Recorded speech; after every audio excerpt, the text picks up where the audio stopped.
السلام عليكم ورحمة الله.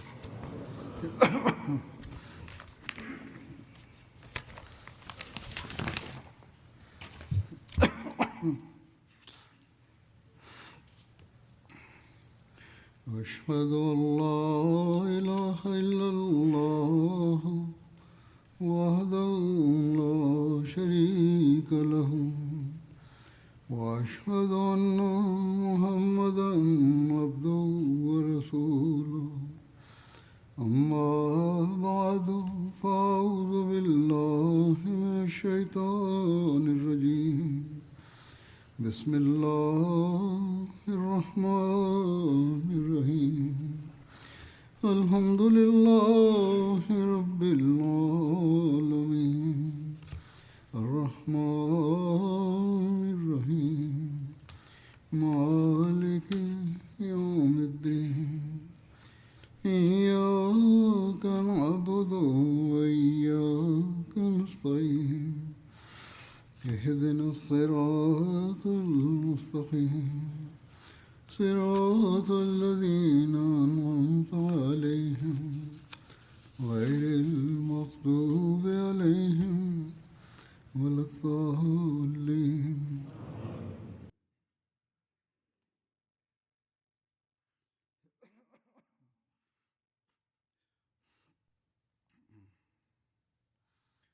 أذكر اليوم مزيدا من التفاصيل حول غزوة حنين. قبل الخروج من مكة عين النبي صلى الله عليه وسلم عتاب بن أسيد أميرا على مكة، وهو أول أمير تم تعيينه على مكة، وكان عمره آنذاك 20 عاما. وكلف معاذ بن جبل بتعليم أهل مكة أمور الدين. والتعريف بعتاب بن أسيد كما يلي: اسم أبيه أسيد بن أبي العيص ابن أمية، وكان هو وأبوه من أبرز شخصيات قريش ومن أشد المعادين للإسلام. كانت والدته تدعى زينب. مات أبوه قبل فتح مكة، وكان عتاب معروفا بكراهيته الشديدة للإسلام، حتى إنه عند سماع أذان بلال رضي الله عنه في الكعبة يوم فتح مكة قال: أكرم الله أبي إذ قبضه قبل أن يسمع هذا الأذان. على أي حال، لقد أسلم عتاب بعد ذلك يوم فتح مكة. رأى النبي صلى الله عليه وسلم في المنام والده أسيد بن أبي العيص مسلما وعاملا على مكة، مع أنه مات على الكفر. وظهر تحقق رؤيا النبي صلى الله عليه وسلم في تولية عتاب إمارة مكة. وفي رواية أن النبي صلى الله عليه وسلم رأى في المنام عتابا يقرع باب الجنة بقوة حتى فتح له ودخل. وروي أن النبي صلى الله عليه وسلم قال: إنني رأيت أسيدا والد عتاب الذي مات على كفره في الجنة، وتساءلت كيف يدخل أسيد الجنة، فعرض له عتاب بن أسيد يوم الفتح، فقال صلى الله عليه وسلم: هذا الذي رأيته في الجنة، ادعوه لي. فدعي له، فاستعمله يومئذ على مكة، ثم قال: يا عتاب، أتدري على من استعملتك؟ استعملتك على أهل الله، فاستوصي بهم خيرا.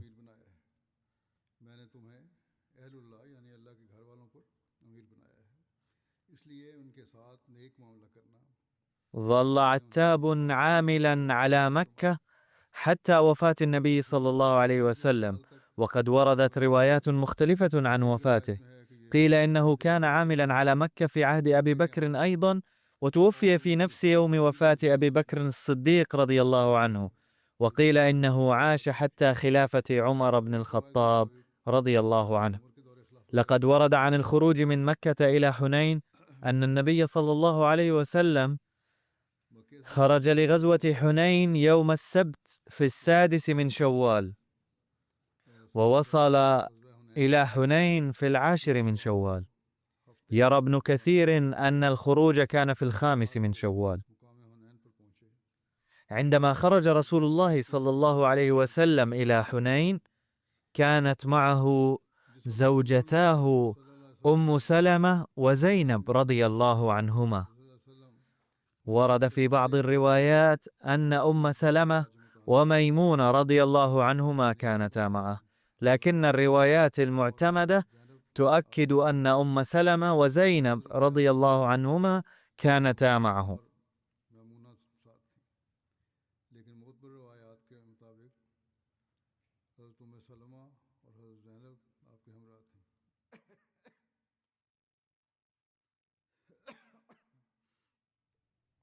ورد عن عدد المسلمين أن عدد الجيش الإسلامي في غزوة حنين كان أقل من عدد المشركين، لكنه كان أكبر جيش إسلامي في الغزوات السابقة كلها حتى ذلك الوقت، ليس من حيث العدد فقط بل من حيث التسليح أيضا.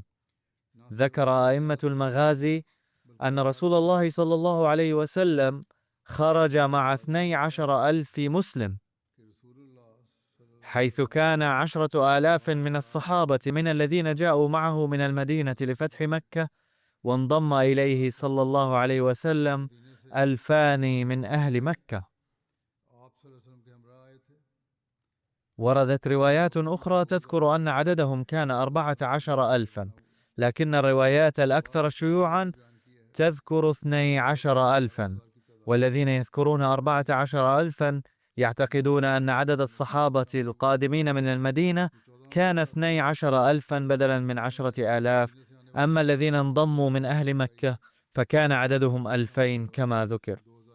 في طريق حنين كانت هناك شجرة سدر كبيرة جدا تسمى ذات أنواط، كان المشركون يحترمونها كثيرا، وكانوا يعلقون أسلحتهم عليها كفأل للنصر، كما كانوا يعتكفون عندها ويظهرون لها الكثير من التبجيل والتوقير. لما مرت القافلة قرب هذه الشجرة قال بعض المسلمين الجدد: يا رسول الله، اجعل لنا ذات أنواط كما لهم ذات أنواط. فقال النبي صلى الله عليه وسلم: الله أكبر، قلتم كما قال قوم موسى. قالوا: يا موسى، اجعل لنا إلها كما لهم آلهة. قال: إنكم قوم تجهلون.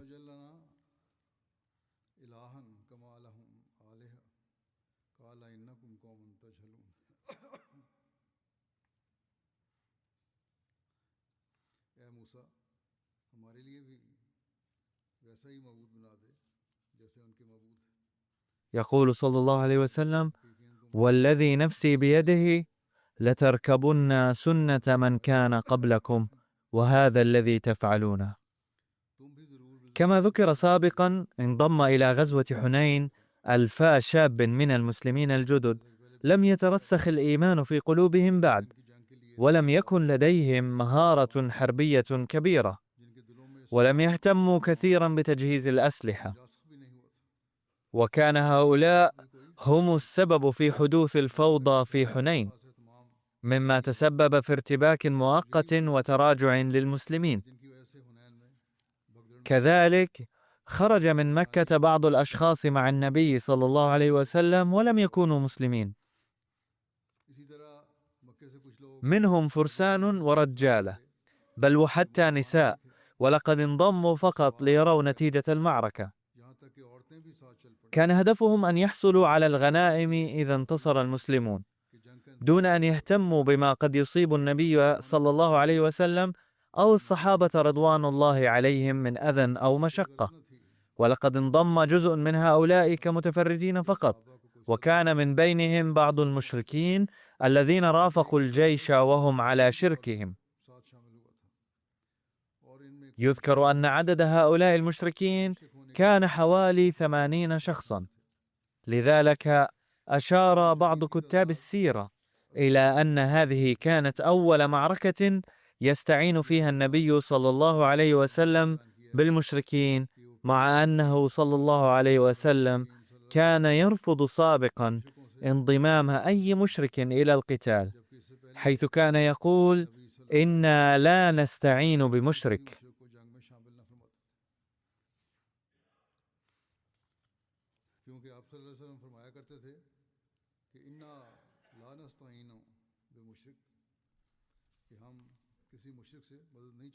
لكنه في غزوة حنين سمح لأول مرة بانضمام المشركين إلى الجيش. لكن الحقيقة أن النبي صلى الله عليه وسلم لم يستعن بهم. كان النبي صلى الله عليه وسلم قد رفض الاستعانة بالمشركين في غزوة بدر رغم الحاجة الشديدة في تلك المعركة إلى كل فرد وأهميته. فكيف احتاج إلى حفنة من المشركين رغم كثرة المسلمين، لدرجة ذكرها القرآن الكريم أن كثرتهم أوقعتهم في العجب؟ وعليه فإن النبي صلى الله عليه وسلم لم يستعن بأي مشرك في المعركة، ولم يطلب من أي مشرك الانضمام إلى الجيش، بل توضح تفاصيل كتب السيرة أن عددا من أهل مكة انضموا إلى الجيش من تلقاء أنفسهم، رغبة في مشاهدة المعركة أو طمعا في الغنائم. كانوا يعتقدون أن النصر سيكون حليف المسلمين، فانضموا ليستمتعوا بالمشاهدة وليحصلوا على الغنائم. وكان من بينهم مشركون انضموا بنية سيئة، حيث كانوا لا يزالون يحملون مرارة هزيمتهم في فتح مكة، ولقد حاولوا في مكة قتل النبي صلى الله عليه وسلم بطرق فاشلة، فجاءوا إلى حنين آملين أن يجدوا فرصة للانتقام والقضاء عليه إذا لم يتمكن منه العدو، فيتمكنوا والعياذ بالله من قتل النبي صلى الله عليه وسلم ويشفوا ما في صدورهم. على أي حال، خرج من مكة جيش المسلمين البالغ عدده 12,000 مقاتل، وبعد سفر استمر 3 أيام أو 5 أيام بحسب بعض الروايات، وصل إلى وادي حنين. وفي الطريق كان أبو سفيان بن حرب ينادي النبي صلى الله عليه وسلم كلما سقط درع أو سيف أو أي متاع للصحابة قائلا: دعني أحمل هذا المتاع، فكان يجمعه حتى صار حمل بعيره. قال سهل بن الحنظلية أن الناس ساروا مع رسول الله صلى الله عليه وسلم يوم حنين سيرا طويلا حتى كانت عشية، فحضرت الصلاة مع رسول الله صلى الله عليه وسلم، فجاء فارس فقال: يا رسول الله، إني انطلقت بين أيديكم حتى طلعت جبل كذا وكذا، فإذا أنا بهوازن على بكرة آبائهم بضعنهم ونعمهم وشاههم اجتمعوا إلى حنين. فتبسم رسول الله صلى الله عليه وسلم وقال: تلك غنيمة المسلمين غدا إن شاء الله. ثم قال صلى الله عليه وسلم: من يحرسنا الليلة؟ قال أنس بن أبي مرثد الغنوي: أنا يا رسول الله. قال: فاركب. فركب فرسه، ثم جاء رسول الله صلى الله عليه وسلم فقال له: استقبل هذا الشعب حتى تكون في أعلاه، ولا نغرن من قبلك الليلة. لم يرسله النبي صلى الله عليه وسلم لحراسته هو، بل لحراسة تلك المنطقة المحيطة بالمسلمين ولاستطلاع أخبارها، وقال له: لا تكن غافلا من العدو حتى لا يخدعنا.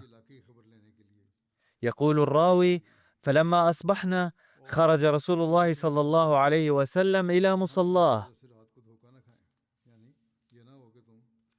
فركع ركعتين قبل الفجر، ثم أقيم للصلاة، وبدأ النبي صلى الله عليه وسلم يصلي بالناس ووجهه إلى الشعب، حتى إذا قضى صلاته وسلم قال أبشروا فقد جاءكم فارسكم، أي جاء الرجل الذي أمره النبي صلى الله عليه وسلم بالحراسة. يقول الراوي: فجعلنا ننظر إلى خلال الشجر في الشعب فإذا هو قد جاء، حتى وقف على رسول الله صلى الله عليه وسلم فسلم فقال: إني انطلقت حتى كنت في أعلى هذا الشعب حيث أمرني رسول الله صلى الله عليه وسلم، فلما أصبحت اطلعت الشعبين كليهما فنظرت فلم أرى أحدا، فقال له رسول الله صلى الله عليه وسلم: هل نزلت الليلة؟ قال: لا، إلا مصليا أو قاضيا حاجة. فقال له رسول الله صلى الله عليه وسلم: قد أوجبت، أي قد أحسنت خدمة الحراسة وقد وجبت لك الجنة.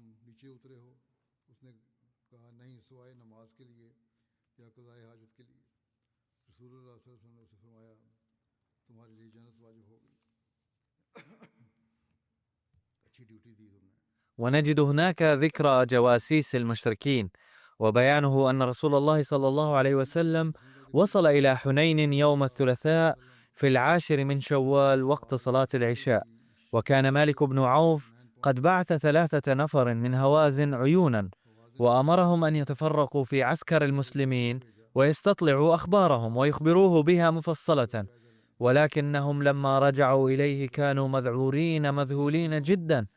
فقال لهم مالك: ويلكم، ما شأنكم؟ قالوا: رأينا رجالا بيضا على خيل بلق، والله لو وقع القتال فلن نتمكن من السيطرة على الوضع، والله لا نستطيع أن نقاتل أهل الأرض، فكيف نقاتل أهل السماء؟ وإن أطعتنا رجعت بقومك، فإن الناس إن رأوا مثل الذي رأينا أصابهم مثل ما أصابنا. فقال: أف لكم، أنتم أجبن أهل العسكر. فحبسهم عنده مخافة أن يشيع ذلك الرعب في عسكره كله، وقال: دلوني على رجل شجاع.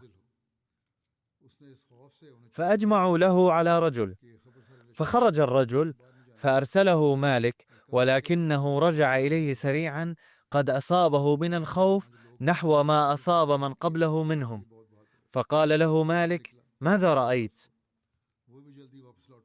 قال الرجل الشجاع: لقد رأيت رجالا بيضا على خيل بلق ما يطاق النظر إليهم، والله ما تماسكت أن أصابني ما ترى، لقد أصابني رعب لا أستطيع التغلب عليه، ومن الأفضل أن نرجع من هنا. ولكن هذا لم يثن مالكا عن وجهه. بحسب أصحاب السيرة يمكن تفسير ما ذكره الجواسيس عما رأوا على وجهين: ترى فئة منهم أن يكون هؤلاء الجواسيس قد رأوا الملائكة فأصابهم من هيبتهم ما أصابهم، بينما ترى فئة أخرى أنهم لما شاهدوا جيش المسلمين ألقى الله في قلوبهم الرعب فخافوا خوفا شديدا.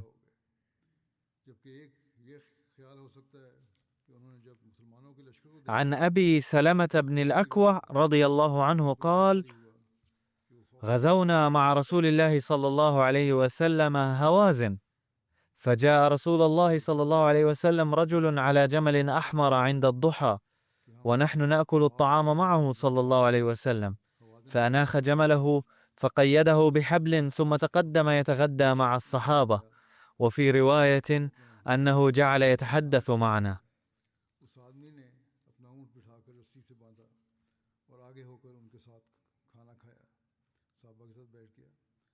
وكنا مرهقين وكانت عندنا رواحل قليلة، فخرج يشتد إلى جمله فأطلق قيده وركبه فأثاره فاشتد به الجمل، فرآه النبي صلى الله عليه وسلم فقال: إن هذا جاسوس فخذوا واقتلوه. فاتبعه رجل من بني أسلم على ناقة.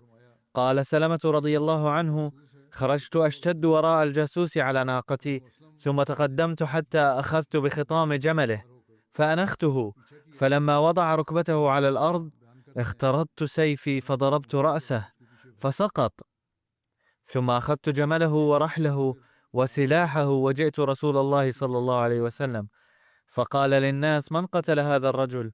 قالوا: ابن الأكوع. فقال صلى الله عليه وسلم: فله سلبه أجمع.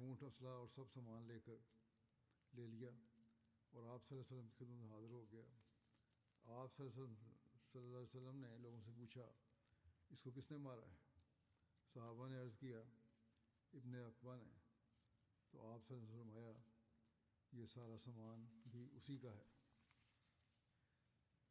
मुसलमानों की 12,000 की तादाद के मुकाबले दुश्मन की तादाद 30,000 थी। जंग हुनैन के वक्त बयान करते हुए कभी दुश्मन की तादाद 30,000 बयान की जाती है, कभी 20,000 और कभी 4,000। كان عدد المسلمين 12,000 بينما بلغ عدد جيش العدو 30,000. هناك روايات تذكر أن عدد العدو في غزوة حنين كان 30,000، وروايات تذكر أنه كان 20,000، وأخرى تذكر أنه كان 4,000. وهذا الاختلاف راجع إلى أن عدد مقاتلتهم الفعليين كان 20,000، وإذا أضيف إليهم نسائهم وأطفالهم صار العدد الإجمالي 30,000. ثم كان مالك بن عوف قد أخفى نخبة من أفضل رماته في الكمائن في الجبال، وهم الذين هاجموا المسلمين فجأة دفعة واحدة، مما تسبب في حالة من الاضطراب والفوضى في صفوف المسلمين، وكان هؤلاء الرماة 4,000. وكان مالك بن عوف قائد بني هوازن قد قام بتنظيم صفوف جيشه على النحو التالي: عندما انقضى ثلث الليل ذهب مالك بن عوف إلى جيشه فأخفاهم في كماء في وادي حنين الذي يتميز بوجود العديد من الشعاب والممرات، ليهاجموا رسول الله صلى الله عليه وسلم وأصحابه فجأة ودفعة واحدة. وكانت صفوف الكفار مرتبة على النحو التالي: كان في المقدمة الفرسان على خيولهم، وخلفهم الرجالة أي المشاة، ثم خلفهم النساء والأطفال على الإبل، وفي المؤخرة الإبل والأغنام والماعز وسائر المواشي. عند المسير من مكة إلى حنين أرسل النبي صلى الله عليه وسلم طليعة الجيش من 1,000 مقاتل من فرسان بني سليم تحت قيادة خالد بن الوليد رضي الله عنه. وعندما وصل الجيش المسلم إلى الجعرانة عند السحر قسمه النبي صلى الله عليه وسلم إلى 3 أقسام: الميمنة أي الجناح الأيمن، والميسرة أي الجناح الأيسر، والقلب أي الوسط. وكان صلى الله عليه وسلم في القلب وقد وزع رايات على المهاجرين والأنصار. فقد سلم النبي صلى الله عليه وسلم راية من رايات المهاجرين لسيدنا علي، وأخرى لسيدنا سعد بن أبي الوقاص، وراية ثالثة لسيدنا عمر الفاروق. أما من الأنصار فقد سلم راية الخزرج لسيدنا حباب بن المنذر، وراية الأوس لسيدنا أسيد بن حضير. كذلك أعطي سيدنا أبو بردة بن نيار، وسيدنا أبو لبابة بن عبد المنذر، وسيدنا قتادة بن نعمان رايات. وإلى جانب ذلك وزع النبي صلى الله عليه وسلم أكثر من 20 لواء على مجموعات شتى. يوم حنين قال أحدهم: لن نغلب اليوم من قلة، أي إننا اليوم كثيرون. لكن رسول الله صلى الله عليه وسلم كره هذه المقولة كرها شديدا، وقد ذكر القرآن الكريم أيضا هذا القول باستنكار، حيث ورد: إذ أعجبتكم كثرتكم،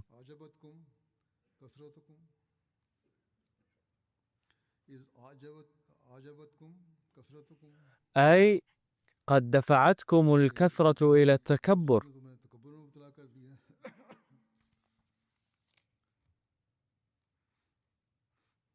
في معركة حنين أحرز المسلمون انتصارا أولا، ثم تشتتوا بسبب الهجوم القوي كما ذكر سابقا، وانهزم المسلمون مؤقتا، لكنهم في نهاية المطاف أحرزوا فتحا عظيما. وتفصيل ذلك أنه يقال عند ذكر غزوة حنين عادة أن جيش المسلمين دخل وادي حنين في الظلام قبل حلول الصباح، بينما كان جيش الكفار قد وصل إلى الوادي مسبقا، وكان رماتهم المهارة مختبئين في الشعاب. وعندما دخل المسلمون الوادي دون علمهم بوجود هؤلاء، هاجمهم الرماة هجوما مفاجئا دفعة واحدة، وتسبب ذلك في اضطراب في صفوف الجيش الإسلامي، فبدأوا يفرون حتى لم يبق في الميدان سوى النبي صلى الله عليه وسلم وبضعة نفر من أصحابه. ثم حين صدر منه صلى الله عليه وسلم نداء متكرر، عاد الجيش الإسلامي وحصلت معركة قوية بينهم وبين العدو، ومني العدو بهزيمة نكراء، فتركوا الميدان وهربوا. هذا قد ورد في سيرة ابن هشام، لكننا حين نقرأ رواية في صحيح البخاري تتبين لنا تفاصيل مختلفة لمعركة حنين. فرواية سيدنا البراء بن عازب الذي كان شريكا في المعركة وردت في صحيح البخاري في عدة مواضع، ذكر فيها البراء رضي الله عنه: لما حملنا عليهم انكشفوا فأكببنا على الغنائم فرشقونا بالسهام، فولى شبان أصحابه وأخفاؤهم حسرا ليس بسلاح. ولقد رأيت رسول الله صلى الله عليه وسلم على بغلته البيضاء، وإن أبا سفيان بن الحارث آخذ بزمامها وهو يقول: أنا النبي لا كذب، أنا ابن عبد المطلب.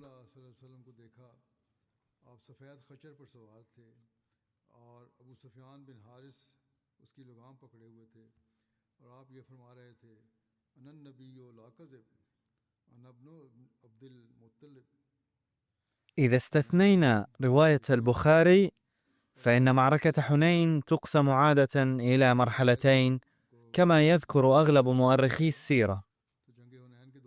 المرحلة الأولى تشتت المسلمين نتيجة الهجوم المفاجئ.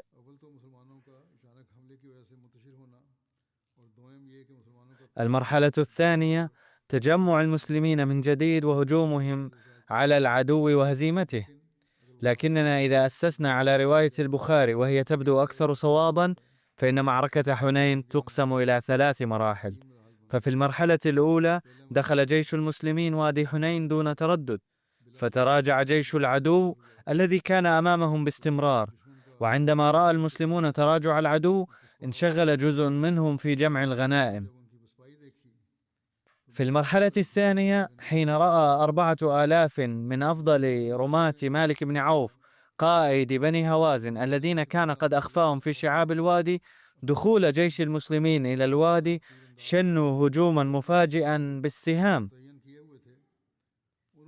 ولما كانت بنو هوازن من أمهر الرماة العرب، وكان الوقت في الظلام قبل الصباح الباكر، وجزء من المسلمين منشغل بجمع الغنائم، ومن بينهم عدد من المسلمين الجدد من مكة ممن لم يترسخ الإيمان في قلوبهم بعد، ولم يكن لديهم دروع أو أسلحة واقية تكفي لحمايتهم من السهام، فقد بدأ هؤلاء بالفرار للنجاة من الهجوم المفاجئ.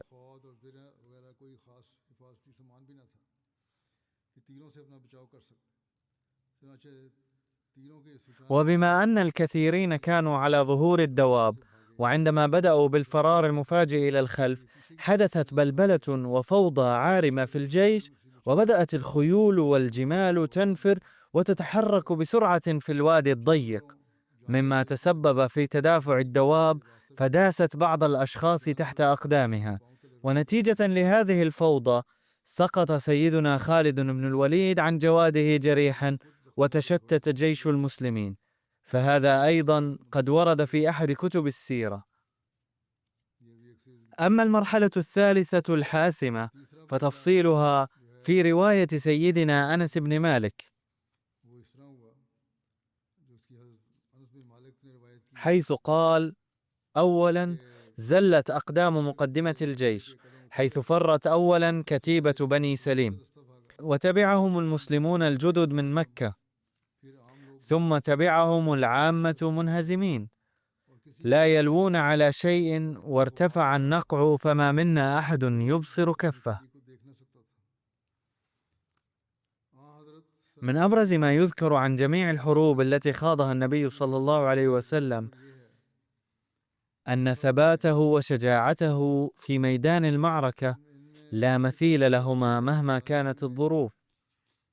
ففي اللحظات التي كان فيها حتى كبار الأبطال يتراجعون وتتزلزل أقدامهم، كان النبي صلى الله عليه وسلم يثبت في مكانه كالصخرة العاتية.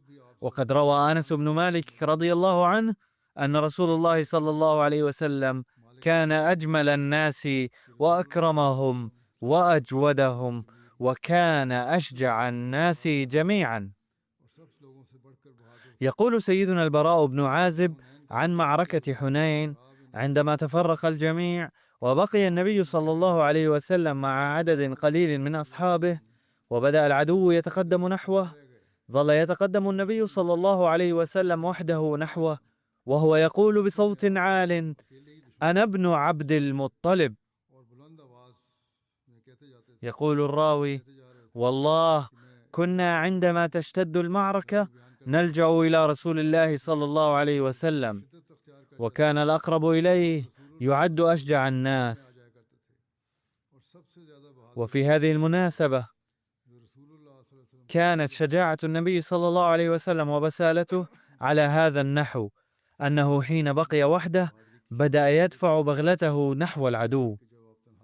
يقول سيدنا العباس: لزمت أنا وأبو سفيان بن الحارث ابن عبد المطلب رسول الله صلى الله عليه وسلم فلم نفارقه لحظة واحدة، وحين تفرق الناس بدأ يتقدم النبي صلى الله عليه وسلم على بغلته إلى الأمام بسرعة، فأردت أن أمسك بلجام بغلته لأكفها حتى لا تسرع وأبو سفيان آخذ بركاب. وفي رواية أن سيدنا أبا بكر رضي الله عنه أيضا كان مع حضرته ساعة إذن، وحاول إيقاف البغلة بأخذ لجامها، فقال رسول الله صلى الله عليه وسلم: أي عباس، نادي أصحاب الشجرة، أي الذين كانوا بايعوه صلى الله عليه وسلم في حديبية أنهم سيضحون بأرواحهم. فقال عباس وكان رجلا صيتا: فقلت بأعلى صوتي: أين أصحاب السمرة؟ قال: فوالله لكأن عطفتهم حين سمعوا صوتي عطفة البقر على أولادها، فقالوا: يا لبيك يا لبيك، فعادوا كالمجانين فقاتلوا العدو. هذه رواية صحيح مسلم.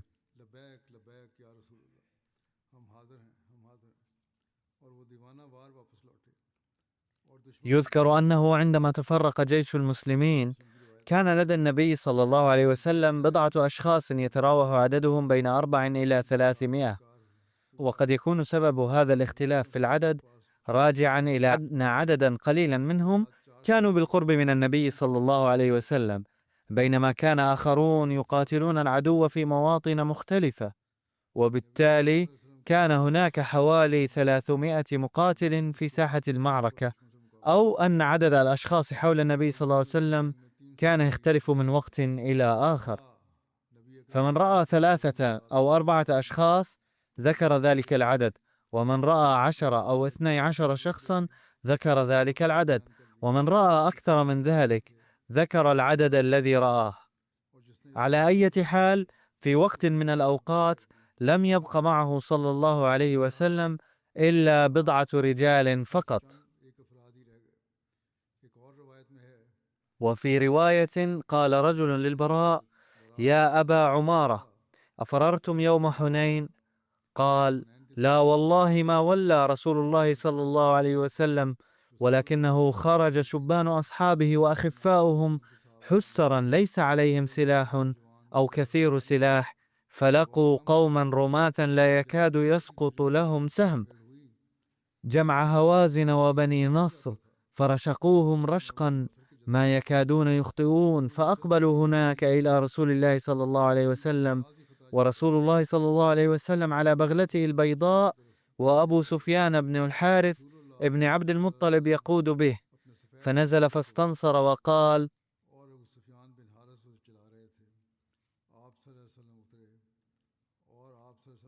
أنا النبي لا كذب، أنا ابن عبد المطلب.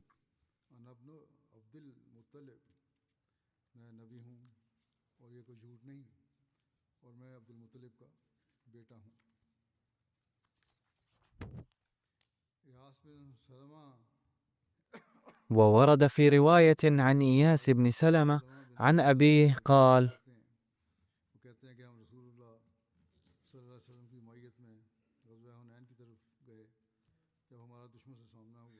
غزونا مع رسول الله صلى الله عليه وسلم حنينا، فلما واجهنا العدو تقدمت فأعلو ثنية، فاستقبلني رجل من العدو فأرميه بسهم فتوارى عني، فما دريت ما صنع، ونظرت إلى القوم فإذا هم قد طلعوا من ثنية أخرى، فالتقوا هم وصحابة النبي صلى الله عليه وسلم، فولى صحابة النبي صلى الله عليه وسلم وأرجع منهزما، وعلي بردتان متزرا بإحداهما مرتديا بالأخرى، فاستطلق إزاري فجمعتهما جميعا، ومررت على رسول الله صلى الله عليه وسلم منهزما وهو على بغلته الشهباء، فقال رسول الله صلى الله عليه وسلم: لقد رأى ابن الأكوع فزعا، أي لماذا تعدو إلى الوراء في هذه الحالة؟ يقول سيدنا المصلح الموعود رضي الله عنه في بيان حادث تقهقر الناس بعد الإصابة بالسهام يوم حنين: تراجع جيش المسلمين في غزوة حنين لأن هجوم سهام العدو كان قد اشتد كثيرا، فتقدم النبي صلى الله عليه وسلم نحو العدو مع عدد قليل من الصحابة فقط، فلما رأى أبو بكر رضي الله عنه شدة هجوم العدو أراد أن يمنع النبي صلى الله عليه وسلم، فتقدم رضي الله عنه وأمسك بلجام فرس النبي صلى الله عليه وسلم، لكنه صلى الله عليه وسلم قال: اترك لجام فرسي، ثم تقدم منشدا بيتا: أنا النبي لا كذب، أنا ابن عبد المطلب، أي أنا نبي الله الصادق ولست كاذبا، وأنا ابن عبد المطلب. كان قوله صلى الله عليه وسلم أنا ابن عبد المطلب يعني أن هجوم العدو في هذا الوقت شديد جدا، حيث كان 4000 من رماة العدو يمطرونهم بوابل من السهام. في هذه الحالة قد يبدو تقدمي للأمام فوق طاقة البشر، فلا ينبغي لأحد أن ينخدع ويظن أنني أملك قوة إلهية، بل أنا ابن عبد المطلب وبشر فقط، غير أن نصرة الله عز وجل تحالفني لأنني نبي.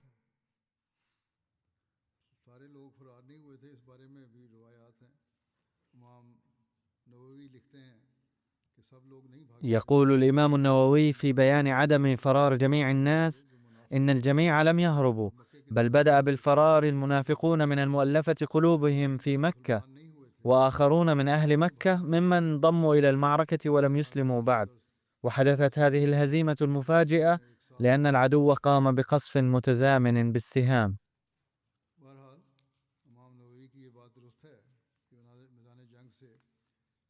ما قاله الإمام النووي صحيح تماما: إن الذين فروا من ساحة المعركة بسبب الخوف والذعر ما كانوا كلهم مسلمين، أي لم يهرب الجميع، بل كان الهاربون من المسلمين الجدد فقط من مكة، وكان من بينهم من لم ينضم إلى المعركة بدافع القتال بإخلاص، بل طمعا في الغنائم أو كالمتفرجين فقط. ولكن الحقيقة أن هروبهم بالإضافة إلى القصف المكثف بالسهام جعل دواب المسلمين الأخرى مذعورة، فجفلت هذه الدواب وفرت بالمسلمين الذين كانوا يركبونها، ولم يهرب عدد كبير منهم قصدا، بل تقهقروا بسبب الدواب المذعورة، مما جعل المسلمين المخلصين والأوفياء أيضا عاجزين لبعض الوقت.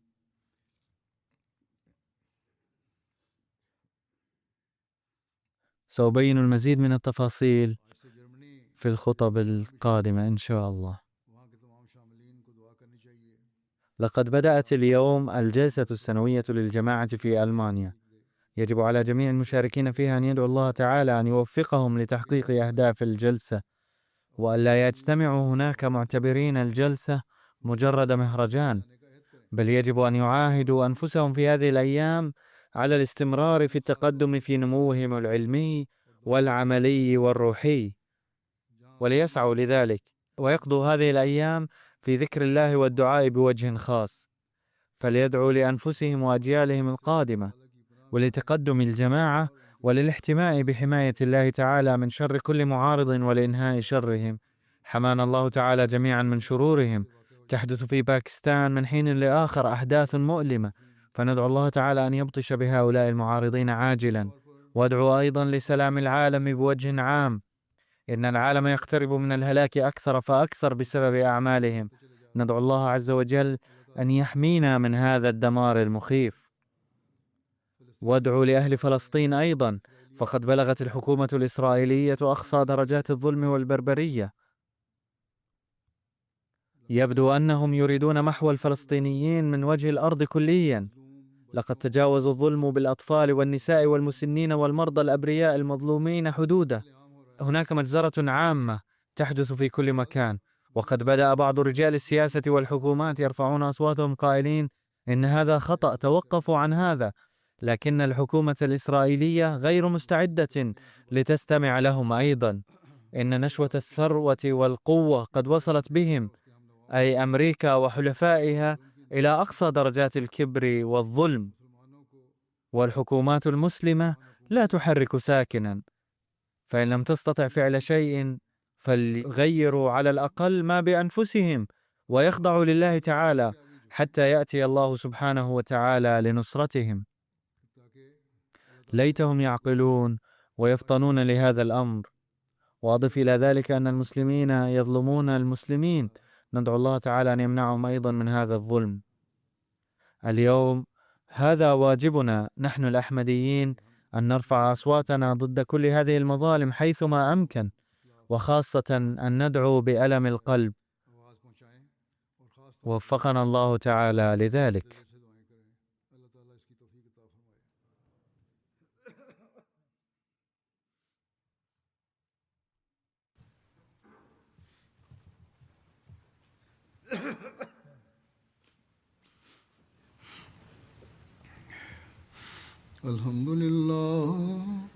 الحمد لله نحمده ونستعينه ونستغفره ونؤمن به ونتوكل عليه ونعوذ بالله من شرور أنفسنا ومن سيئات أعمالنا. من يهده الله فلا مضل له ومن يضلل فلا هادي له. ونشهد أن لا إله إلا الله ونشهد أن محمدا عبده ورسوله. عباد الله رحمكم الله، إن الله يأمر بالعدل والإحسان وإيتاء ذي القربى وينهى عن الفحشاء والمنكر والبغي يعظكم لعلكم تذكرون. اذكروا الله يذكركم وادعوه يستجب لكم ولذكر الله